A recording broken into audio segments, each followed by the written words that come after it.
नवरात्रि के तीसरे दिन सुनी जाने वाली माँ चंद्र घंटा की कथा। जय माता दी।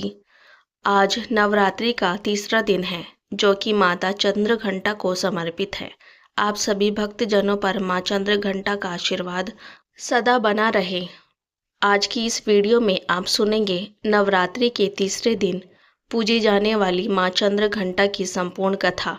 देवी भागवत पुराण के अनुसार माँ भगवती का यह स्वरूप परम शांति और कल्याणकारी है।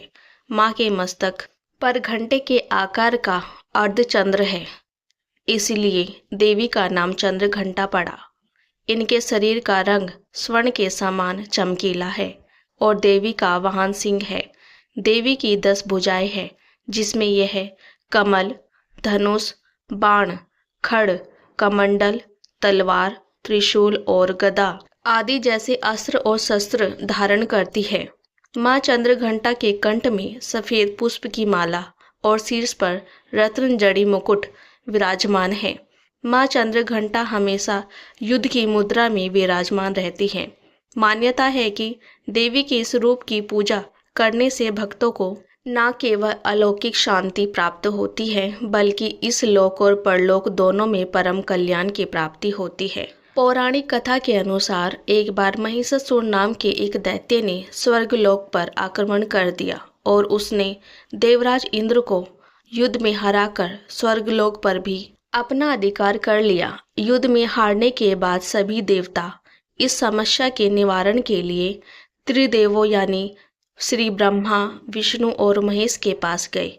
वहां जाकर देवताओं ने त्रिदेव से बताया कि महिषासुर ने इंद्र, चंद्र, सूर्य, वायु और अन्य देवताओं के सभी अधिकार छीन लिए हैं और उन्हें बंदी बनाकर स्वर्गलोक पर अपना अधिकार कर लिया है। महिषासुर के अत्याचार के कारण देवताओं को अब धरती पर निवास करना पड़ रहा है। देवताओं की यह बात सुनकर त्रिदेवों को अत्यंत क्रोध आया और उनके मुख से एक ऊर्जा उत्पन्न हुई। इसके बाद यह ऊर्जा 10 दिशाओं में जाकर व्याप्त हो गई। उसी समय वहां पर देवी चंद्र घंटा ने अवतार लिया। भगवान शिव ने उन देवी को अपना त्रिशूल दिया, भगवान विष्णु ने चक्र दिया। इसी तरह अन्य देवताओं ने भी माँ चंद्र घंटा को अस्त्र शस्त्र प्रदान किए। इंद्र ने माँ को अपना वज्र और घंटा प्रदान किया। सूर्य देव ने माँ को अपना दिव्य तेज और तलवार दी। इसके बाद देवी चंद्र घंटा को सवारी के लिए शेर भी दिया। अब माँ चंद्र घंटा अस्त्र शस्त्रों से सुसज्जित होकर महिषासुर से युद्ध करने के लिए निकल पड़ी। माँ चंद्र घंटा का रूप इतना विशालकाय था कि उनके इस स्वरूप को देखकर महिषासुर अत्यंत डर गया। महिषासुर ने अपने असुरों को माँ चंद्र घंटा पर आक्रमण करने के लिए कहा। सभी असुर देवी से युद्ध करने के लिए मैदान में उतर गए। माँ चंद्र घंटा के मस्तक पर विराजमान चंद्र की टंकार से जाने कितने ही असुर मूर्छित हो गए, कितने ही भयभीत होकर मर गए और न जाने कितने ही असुर सुनने की शक्ति खो बैठे। माँ चंद्र घंटा ने देखते ही देखते उन सभी असुरों का संहार कर दिया। महिषासुर अपनी पूरी ताकत के साथ देवी के साथ युद्ध करता रहा। अंत में देवी ने महिषासुर का भी वध कर दिया। यह देखकर देवतागण अत्यंत प्रसन्न हो उठे और उन्होंने आकाश से देवी पर पुष्प वर्षा की। आकाश में दुंदुभी बज उठी और इस प्रकार चारों ओर शांति ही शांति छा गई। इस तरह देवी चंद्र घंटा ने देवताओं की रक्षा कर उन्हें स्वर्गलोक की प्राप्ति कराई। प्रेम से बोलिए जय माता दी। नवरात्रि में सुनी जाने वाली तारा रानी की कथा, जिसे सुनने मात्र से माता वैष्णो देवी के आशीर्वाद की कृपा प्राप्त होती है और घर में सुख समृद्धि का वास बनता है। राजा स्पर्श माँ भगवती का पुजारी था। दिन रात माता की पूजा करता था। माँ ने भी उसे राजपाट, धन दौलत, ऐशो आराम के सभी साधन दिए थे। कमी थी तो सिर्फ एक, उनके घर में कोई संतान न थी। यही चिंता उसे दिन रात सताती। वो माँ से यही प्रार्थना करता, माँ मुझे एक लाल दे दो ताकि मैं भी संतान का सुख भोग सकूं। मेरे पीछे भी कोई मेरा नाम लेने वाला हो, मेरा वंश भी चलता रहे। माँ ने उसकी पुकार सुन ली। एक दिन माँ ने आकर राजा को स्वप्न में दर्शन दिए और कहा, हे राजन, मैं तेरी इस भक्ति से बहुत प्रसन्न हूँ और तुझे वरदान देती हूँ कि तेरे घर में 2 कन्याएं जन्म लेगी। कुछ समय के बाद राजा के घर में एक कन्या ने जन्म लिया।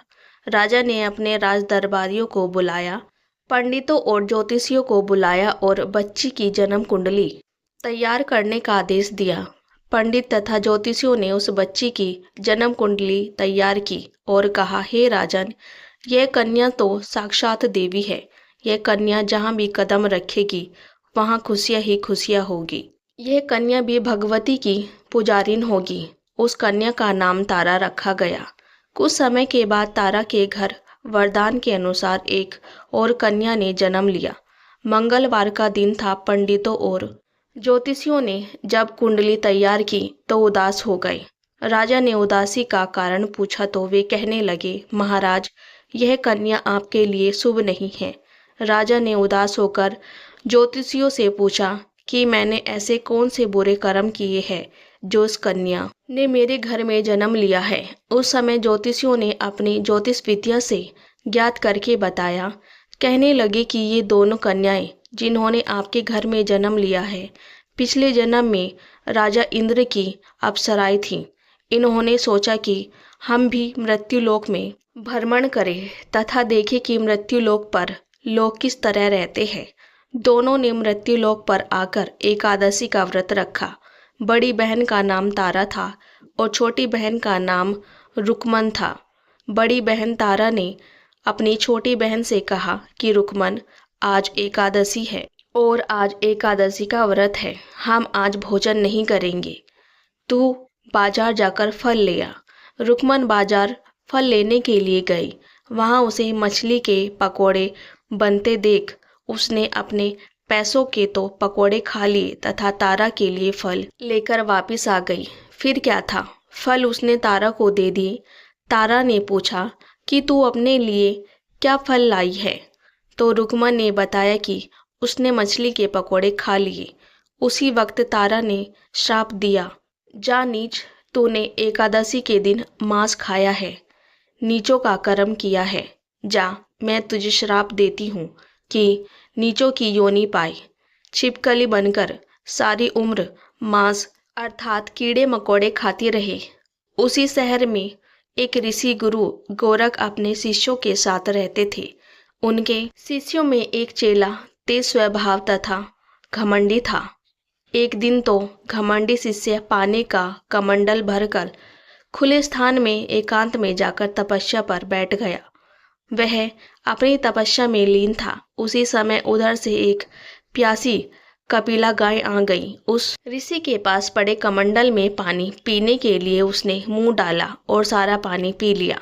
जब कपिला गाय ने मुंह बाहर निकाला तो खाली कमंडल की आवाज सुनकर उस ऋषि की समाधि टूट गई। उसने देखा कि गाय ने सारा पानी पी लिया है। ऋषि ने गुस्से में आकर कपिला गाय को बहुत बुरी तरह से चिमटे से मारा। वह गाय लहूलुहान हो गई। यह खबर गुरु गोरख को मिली। उन्होंने जब कपिला गाय की हालत देखी तो उस ऋषि को बहुत बुरा भला कहा और उसी वक्त आश्रम से निकाल दिया। गुरु गोरख ने गाय माता पर किए गए पाप से छुटकारा पाने के लिए कुछ समय बाद एक यज्ञ रचाया। इस यज्ञ का पता उस शिष्य को भी चला। उसने कपिला गाय को मारा था। उसने सोचा कि वह अपने अपमान का बदला जरूर लेगा। यज्ञ शुरू हो गया। उस चेले ने एक पक्षी का रूप धारण किया और चोंच में सर्प लेकर भंडारे में फेंक दिया, जिसका किसी को पता ना चला।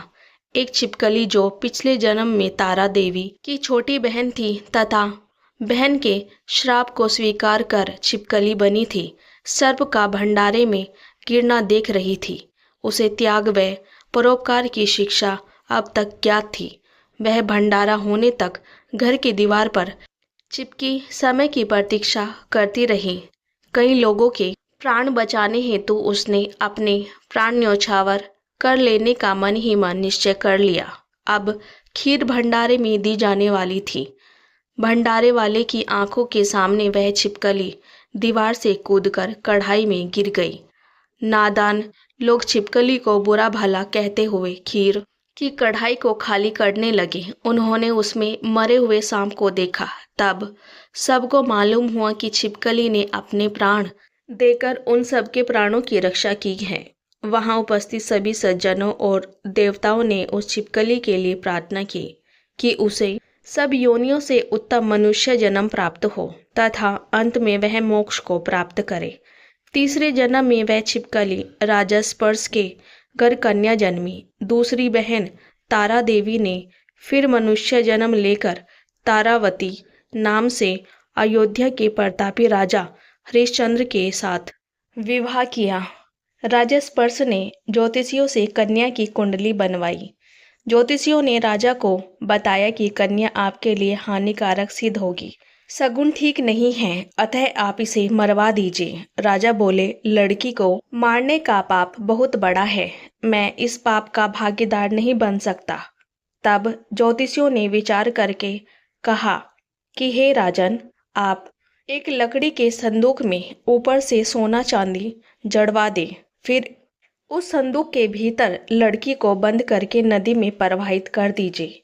सोना चांदी से जड़ा हुआ संदूक अवश्य ही कोई लालच से निकाल लेगा और आपको कन्या की हत्या का पाप भी नहीं लगेगा।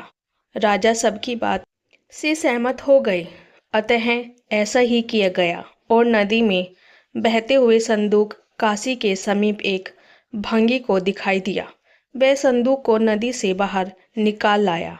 उसने जब संदूक खोला तो सोना चांदी के अतिरिक्त अत्यंत रूपवान कन्या दिखाई दी। उस भंगी को कोई संतान नहीं थी। उसने अपनी पत्नी को वह कन्या लाकर दी तो पत्नी की प्रशंसा का ठिकाना ना रहा। उसने अपनी संतान के समान ही बच्ची को छाती से लगा लिया। भगवती की कृपा से उसके स्तनों में दूध उतर आया। पति पत्नी दोनों ने प्रेम से कन्या का नाम रुक्को रखा। रुक्को बड़ी हुई, उसका विवाह हुआ। रुक्को की सास महाराज हरिश्चंद्र के घर सफाई आदि का काम किया करती थी। एक दिन वह बीमार पड़ गई। रुक्को महाराज हरिश्चंद्र के घर काम करने के लिए पहुंच गई। महाराज की पत्नी तारावती ने जब रुक्को को देखा तो वह अपने पूर्व जन्म के पुण्य से उसे पहचान गई। तारावती ने रुक्को से कहा, हे बहन, तुम मेरे यहाँ निकट आकर बैठो। महारानी की बात सुनकर रुक्को बोली, रानी जी, मैं नीच जाति की भंगन हूँ, भला मैं आपके पास कैसे बैठ सकती हूँ। तब तारावती ने कहा, बहन, पूर्व जन्म में तुम मेरी सगी बहन थी। एकादशी का व्रत खंडित करने के कारण तुम्हें छिपकली की योनि में जाना पड़ा। जो होना था सो हो चुका। अब तुम अपने इस जन्म को सुधारने का उपाय करो तथा भगवती वैष्णो माता की सेवा करके अपना जन्म सफल बनाओ। यह सुनकर रुक्को को बड़ी प्रशंसा हुई और उसने उपाय पूछा। रानी ने बताया, माता वैष्णो सब मनोरथों को पूरा करने वाली हैं। जो लोग श्रद्धा पूर्वक माता का पूजन व जागरण करते हैं, उनकी सब मनोकामनाएं पूर्ण होती हैं। रुक्को ने प्रसन्न होकर माता की मनोती करते हुए कहा, हे माता, यदि आपकी कृपा से मुझे एक पुत्र प्राप्त हो जाए तो मैं आपका पूजन में जागरण कराऊंगी। माता ने प्रार्थना को स्वीकार कर लिया। फलस्वरूप 10वें महीने उसके गर्भ से एक अत्यंत सुंदर बालक ने जन्म लिया। परंतु दुर्भाग्यवश रुक्को को माता का पूजन जागरण कराने का ध्यान न रहा। जब वह बालक 5 वर्ष का हुआ तो एक दिन उसे माता अर्थात चेचक निकल आई। रुक्को दुखी हो गई। अपने पूर्व जन्म की बहन तारावती के पास आई और बच्चे की बीमारी का जब वृतांत कह सुनाया तब तारावती ने कहा, तू जरा ध्यान करके देख कि तुझसे माता के पूजन में कोई भूल तो नहीं हुई। इस पर रुक्को को 6 वर्ष पहले की बात याद आ गई। उसने अपराध स्वीकार कर लिया। तत्पश्चात उसने फिर मन में निश्चय किया कि बच्चे को आराम आने पर जागरण अवश्य कराएगी। भगवती की कृपा से बच्चा दूसरे दिन ही ठीक हो गया। तब रुक्को ने देवी के मंदिर में ही जाकर पंडित से कहा कि मुझे अपने घर माता का जागरण कराना है, अतः आप मंगलवार को मेरे घर पधारें और कीर्तन करें। पंडित जी बोले, अरे रुको, तू यहीं 5 रुपए दे जा, हम तेरे नाम से मंदिर में ही जागरण करवा देंगे। तू नीच जाति की स्त्री है, इसलिए हम तेरे घर में जाकर देवी का जागरण नहीं कर सकते। रुक्को ने कहा, हे पंडित जी, माता के दरबार में तो ऊंच नीच का कोई विचार नहीं होता। वे तो सब भक्तों पर समान रूप से कृपा करती है, अतः आपको कोई ऐतराज नहीं होना चाहिए। इस पर पंडित ने आपस में विचार करके कहा कि यदि महारानी तुझे जागरण में पधारे तब तो हम भी स्वीकार कर लेंगे। यह सुनकर रुक्को महारानी के पास गई और सब वृत्तांत कह सुनाया। तारावती ने जागरण में सम्मिलित होने वाले 100 वर्ष स्वीकार कर लिया। जिस समय रुक्को पंडितों से यह कहने के लिए गई कि महारानी जागरण में आएगी, उस समय सेन नाई वहां था। उसने सब सुन लिया और महाराज हरिश्चंद्र को जाकर सुना दी। राजा को सेन नाई की बात पर विश्वास नहीं हुआ और राजा ने कहा, महारानी भंगियों के घर जागरण में नहीं जा सकती। फिर भी परीक्षा लेने के लिए राजा ने रात को अपनी उंगली पर थोड़ा सा चीरा लगाया, जिससे नींद नहीं आई। रानी तारावती ने जब देखा कि जागरण का समय हो रहा है परंतु महाराज को नींद नहीं आ रही, तो रानी ने माता वैष्णो से मन ही मन प्रार्थना की कि हे माता, आप किसी उपाय से राजा को सुला दे ताकि मैं जागरण में सम्मिलित हो सकूं। माता रानी की कृपा से राजा को नींद आ गई। तारावती रोशनदान से रस्सा बांधकर महल से उतरी और रुक्को के घर जा पहुंची। उस समय जल्दी के कारण रानी के हाथ से रेशमी रुमाल तथा पांव का एक कंगन रास्ते में ही गिर पड़ा। उधर थोड़ी देर बाद राजा हरिश्चंद्र की नींद खुल गई। वह भी रानी का पता लगाने निकल पड़े। उसने मार्ग में कंगन व रुमाल देखा। राजा ने दोनों चीजें रास्ते में उठाकर अपने पास रख ली और जहाँ जागरण हो रहा था वहां जा पहुंचा। वह एक कोने में चुपचाप बैठकर सब दृश्य देखने लगा। जब जागरण समाप्त हुआ तो सबने माता की अरदास की। उसके बाद प्रसाद बांटा। रानी तारा को जब प्रसाद मिला तो उसने झोली में रख लिया। यह देख लोगों ने पूछा, आपने प्रसाद क्यों नहीं खाया? यदि आप नहीं खाएगी तो कोई भी प्रसाद नहीं खाएगा। रानी बोली, तुमने प्रसाद दिया वह मैंने महाराज के लिए रख लिया, अब मुझे मेरा प्रसाद दे दे। अब की बार प्रसाद ले तारा ने खा लिया। इसके बाद सब भक्तों ने माँ का प्रसाद खाया। इस प्रकार जागरण समाप्त करके प्रसाद खाने के पश्चात रानी तारावती महल की तरफ चली। तब राजा ने आगे बढ़कर रास्ता रोक लिया और कहा, तूने नीचों के घर का प्रसाद खाकर अपना धर्म भ्रष्ट कर लिया। अब मैं तुझे अपने घर में कैसे रखूं? तूने तो कुल की मर्यादा व प्रतिष्ठा का भी ध्यान नहीं रखा। जो प्रसाद तू अपनी झोली में मेरे लिए लाई है उसे खिलाकर मुझे भी तू अपवित्र करना चाहती है।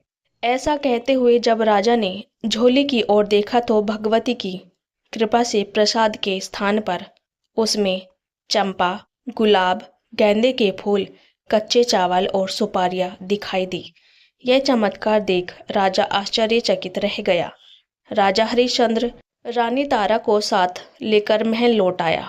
वही रानी ने ज्वाला मैया की शक्ति से बिना माचिस या किसी पत्थर की सहायता के राजा को अग्नि प्रज्वलित करके दिखाई, जिसे देखकर राजा का आश्चर्य और बढ़ गया। रानी बोली, प्रत्यक्ष दर्शन पाने के लिए बहुत बड़ा त्याग होना चाहिए। यदि आप अपने पुत्र रोहिताश्वर की बलि दे सके तो आपको दुर्गा देवी के प्रत्यक्ष दर्शन हो जाएंगे। राजा के मन में तो देवी के दर्शन की लगन हो गई थी। राजा ने पुत्र मोह त्याग कर रोहिताश्व का सिर देवी को अर्पित कर दिया। ऐसी सच्ची श्रद्धा एवं विश्वास देख दुर्गा माता सिंह पर सवार होकर उसी समय प्रकट हो गई और राजा हरिश्चंद्र दर्शन करके कृतार्थ हो गया और मरा हुआ पुत्र भी जीवित हो गया। चमत्कार देख राजा हरिश्चंद्र गदगद हो गए। उन्होंने विधि पूर्वक माता का पूजन करके अपराधों की क्षमा मांगी इसके बाद सुखी रहने का आशीर्वाद दे माता अंतर्ध्यान हो गई। राजा ने तारा रानी की भक्ति की प्रशंसा करते हुए कहा कि हे तारा, मैं तुम्हारे आश्चर्य से अति प्रसन्न हूँ। मेरे धन भाग जो तुम मुझे पत्नी के रूप में प्राप्त हुई। आयु पर्यंत सुख भोगने के पश्चात राजा हरिश्चंद्र, रानी तारा एवं रुक्को और भंगी तीनों ही मनुष्य योनि से छूटकर देवलोक को प्राप्त हुए।